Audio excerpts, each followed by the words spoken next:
Hey everybody, welcome back to COMM. So today a quick lecture on case studies, aka how to solve problems, because we love to solve problems. So what is a case study? Well, we're not really talking about a document. I mean, sometimes someone will give you something in paper format or PDF and say, here's a case study. But a case study, I want you to think of it more as a way to investigate. We want to use a real life, real world problem to analyze a larger issue, right? And it could be really just about anything. Um, when we do a case study, it will teach you how to analyze and attack problems and how to write a persuasive report. Because usually these are presented in report format, which we've learned already. And it ends with a recommendation. So you're not just studying this to learn it. You want to know what to do next. That's the that's the next step. And again, I said it's generally written in report format, which we learned about last week. Why do you use a case study? Well, there are many reasons. So it could be to investigate a business problem. Let's say your customers are leaving in droves and they're upset. Well, we want to do a case study to know, like, why are the customers upset? Maybe it's a social problem. Maybe there's been a huge uptick in teen pregnancies or in diabetes or something like that. You want to look at this. You want to study some cases. Like, why is this happening to real world people, to know what we can do about it. Maybe it's to present a successful way of doing things. A lot of companies that are trying to sell you a service online, they're going to give you a case study of a customer that had an amazing result. That's a case study, and their recommendation is buy our product. It's used to come up with solutions. It could be really any kind of solution. It's used to persuade someone that there is a problem to be solved. Let's say like global warming is an issue, or I guess we call it climate change now. Climate change is an issue. We need to act quickly, right? It's a true story. Or maybe you want to highlight a problem before it becomes one, right? Maybe we are burning cash too fast in our company, or the bank is losing a lot of customers. We want to know what we can do about it, so we'll do a case study. What are the steps to do a case study? Pretty simple, and we'll look at each of these in detail in a minute. But basically, you want to start by clearly defining the problem. If you don't know what the problem is, very hard to solve it, very hard to make a recommendation on what to do with it. So we want to say, all right, the problem is this, and we want to be clear about it. We want to think critically about it and know this is a problem and this is not. Maybe there's a part of the problem that we thought was an issue, which really isn't in the beginning. So we have to do the thinking work in the beginning. Because if you want to hit a bullseye with your arrow, you need to see it. So if you can't see the problem, you can't fix it. Then after that, you want to set some goals for yourself. What do we want to do? Do we want to get the customers back? Do we want to fix the relationship? Do we want to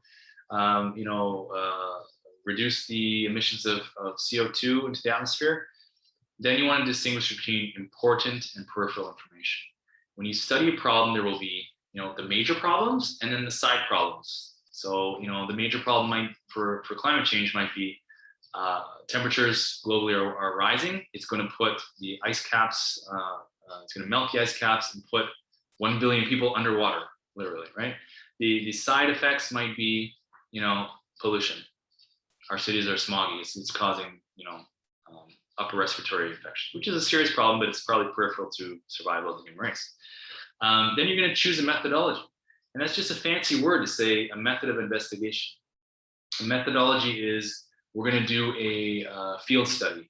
We're going to do customer interviews. We're going to research the secondary sources. We're going to go to the library and we're going to read all the academic journals articles about it.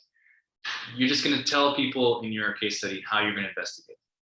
Then you're going to look at potential solutions. You might have some already in your mind when you come to this problem.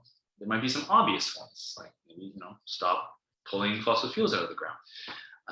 And then at the end of this case study, you're going to recommend a course of action. You're going to make a recommendation. So let's dive into some of these deeper. And let's use a hypothetical example of this, terrible virus that broke out across the globe. And it's just starting to be, a risk. People are starting to worry. Hypothetical example from March 2020. A very contagious virus has broken out in China. There are more than 100,000 confirmed cases and 3,000 confirmed fatalities. Scientists aren't really sure how the virus spreads. It's spreading all across the world. And there are reports of violence against individuals of Chinese descent because it came from China. Not that anyone had anything to do with it there.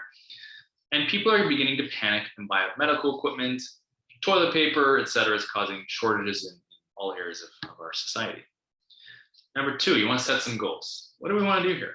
How do we want to tackle this problem?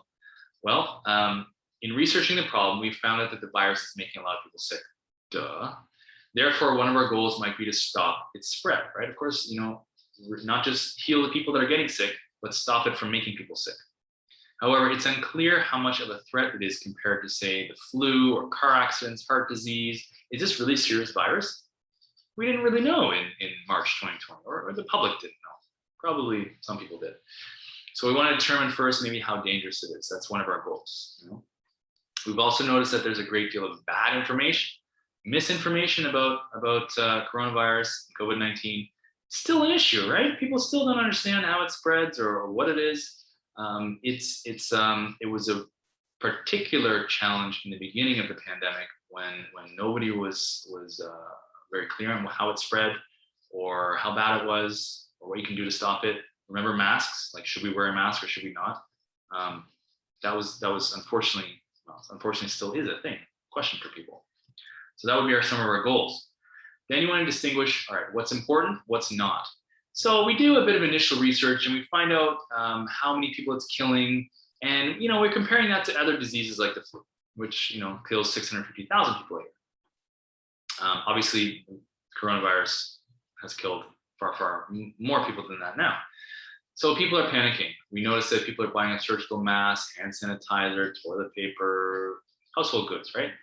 And this is going to be a problem if there's a huge influx of people into the healthcare system, into the emergency rooms, because they won't have the equipment that they need to do their job.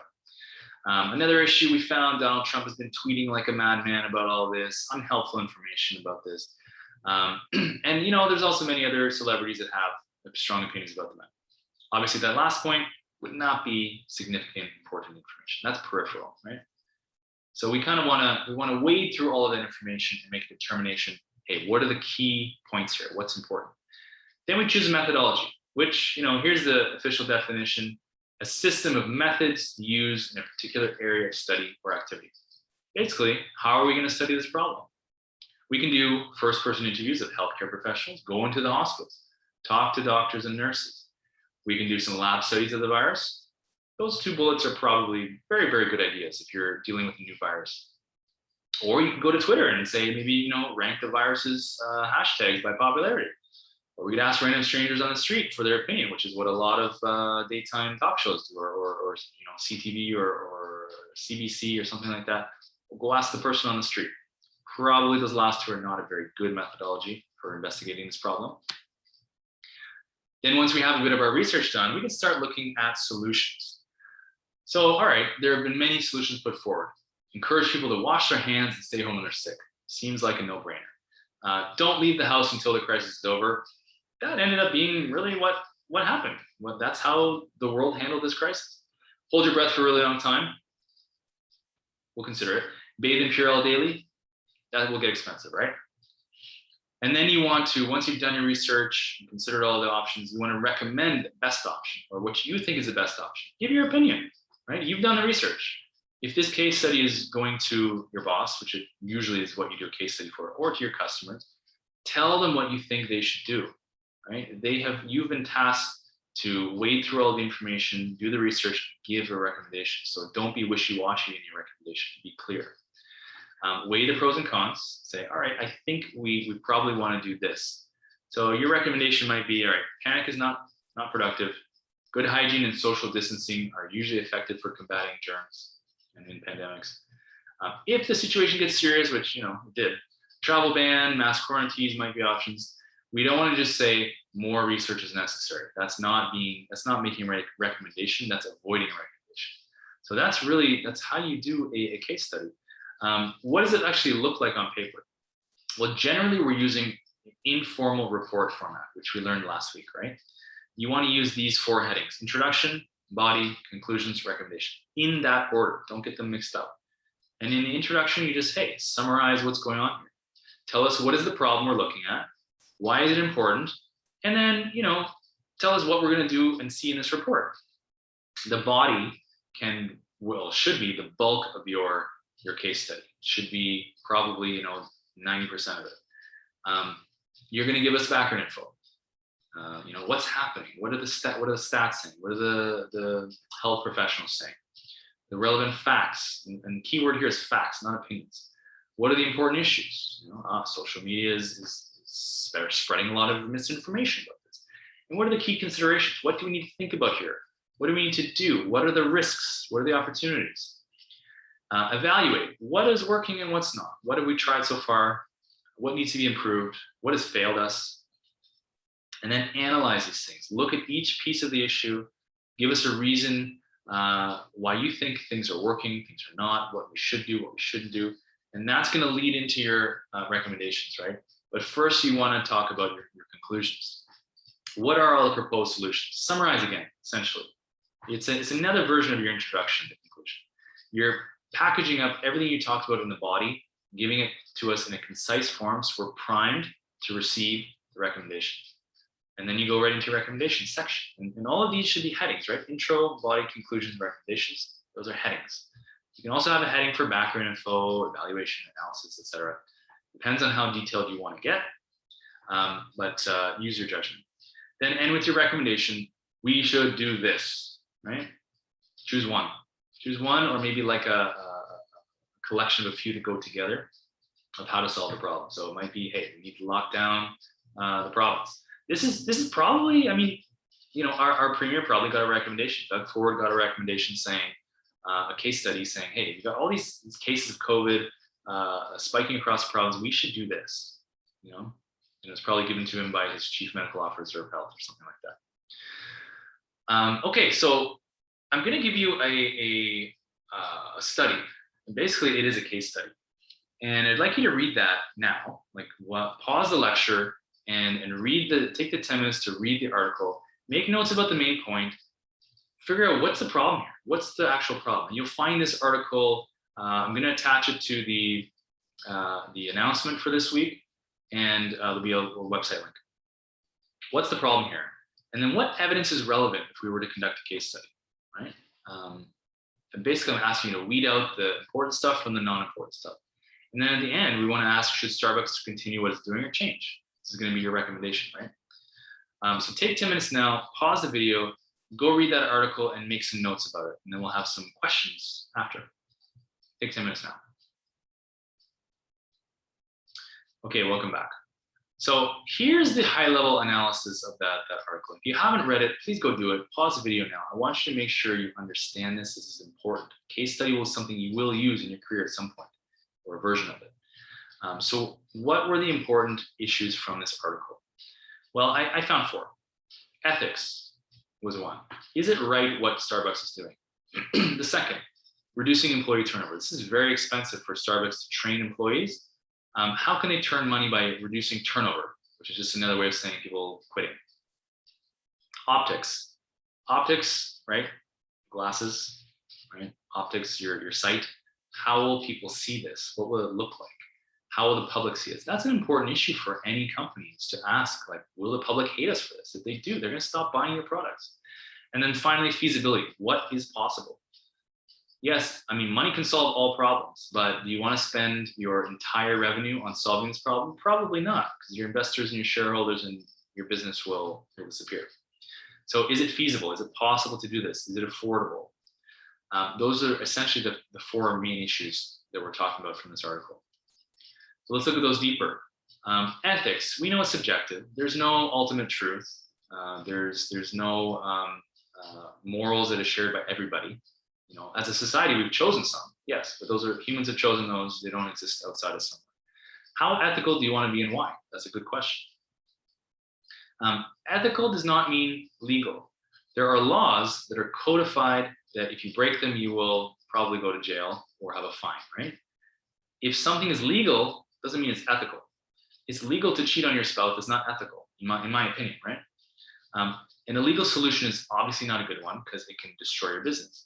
But please recommend a course of action that may be, usually you want to recommend something that's ethically praiseworthy, because if the public or your shareholders see that you're doing something unethical, very bad for business, right? And we know from reading the article that Starbucks emphasizes ethics as part of its identity. So now we want to weight ethics even higher. We want to give it more importance.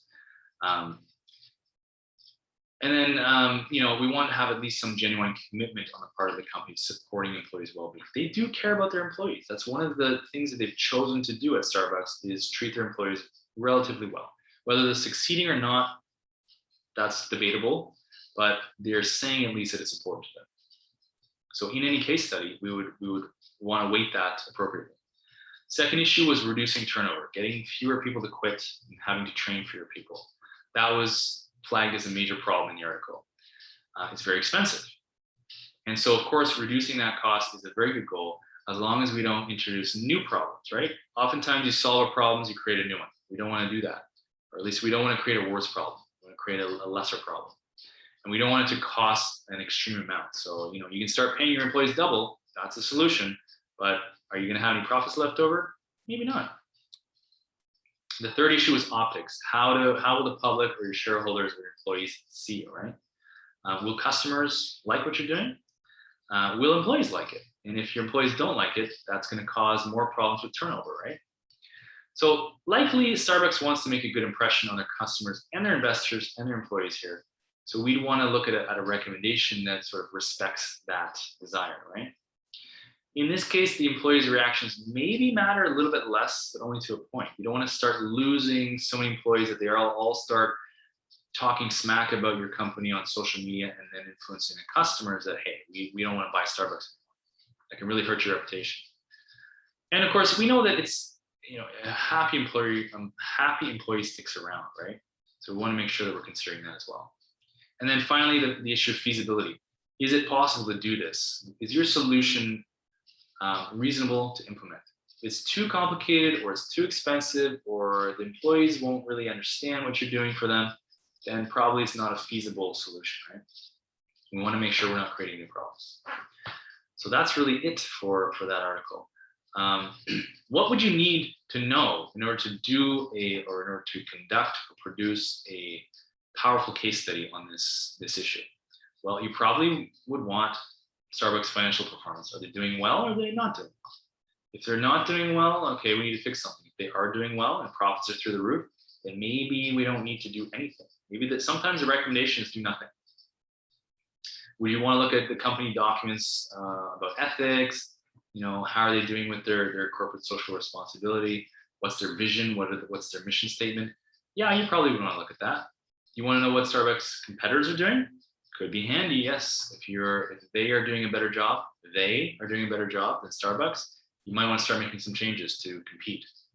Do you want to look at academic research on turnover? Yeah, probably there are some really brilliant researchers who have studied this problem of turnover, and they have some suggestions. You probably want to go to the library, go to the journals, and pull out some data or some studies on turnover. Would you want to know how customers respond to corporations' claims about being ethical?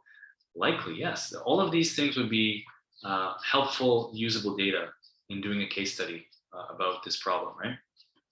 And this is just a starting point. This is not the whole analysis. This is your gathering data. Once you do some research, usually that leads to more research because you uncover a doorway or an alley to go down to investigate further, right? Which is great. That's how research works. So that's it for case studies. Go have a look at the FOL page to see what it is I'm asking you to do to produce your own case study. There's another article you need to go read. Check it out. If you have any questions, please email me and I'd love to chat. So thanks for joining me. And there's one more lecture, I believe, this week. And enjoy that one as well. Thanks. We'll talk soon.